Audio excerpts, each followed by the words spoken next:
Kumusta ang inyong buhay, pag-ibig? At kung inaalala nyo ang nakaraan, ano yung pinakamasakit na inyong pinagdaanan? Aha. Ano, friend? Aha? Okay. Ikaw man nabubay. Ako happy. Hindi nga, yung pinakamasakit nga na yung pinagdaanan. Pinakamasakit na happy. Siguro yung part ways na, yung part Yung paghihiwalay, 5 years ago. Oo, yes. Tapos may may promise to be with each other after how many years, ganyan, babalik ganyan, tapos walang nangyari. Wait, Pero okay naman. Pero alam pero- namin lahat yung, di ba? I mean, you parted ways 5 years ago. Yes, Tito. Are you over? Have you moved on? May bago na ba? I think I've moved on, Tito Boy, pero hindi pa ako ready ulit mag-ano. Hindi pa. Oo. Anong hinahanap mo? Di ba pag naiisip ko ngayon, Tito Boy, nahihirapan na ako. Dati, ang dali ko magsabi, gusto ko yung Ngayon mahirap na. loving, ganyan, generous, lalo na sa oras, ganyan. Pero ngayon kasi parang you've experienced enough. Are you waiting or are you chasing? Chasing cars.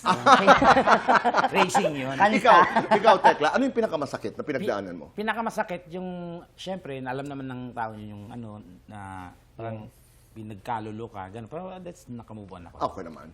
Nakaraan na yun. Nakaraan na yun, pero still the trauma is You know, your conflict with your live-in partner before was Yeah. also very public, si Michelle. Yes. Are you okay? Nagkabalikan ba kayo? Yes, sir, kasi may kids kami. So, Right. Ando pa rin yung So, pero hindi kami nagsasama sa isang, Hindi kayo nagkabalikan. hindi kami nagsasama. So, sineparate ko sila kasi para makapagtrabaho ko ng Pero you are okay. Yes, we're okay. That's good.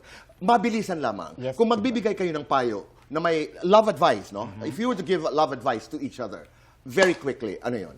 Anong advice mo kay Bubay? Huwag mo ibigay lahat. Huwag mo ibigay lahat. Magtira ka, kung sa pag-ibig, 100%, magtira ka ng 80% sa'yo. 20 lang yung bigay. Okay. I'll take that.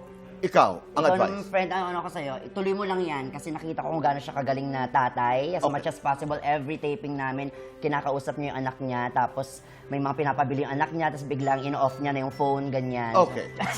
Hindi, ganun siya ka, ngayon sa baby niya.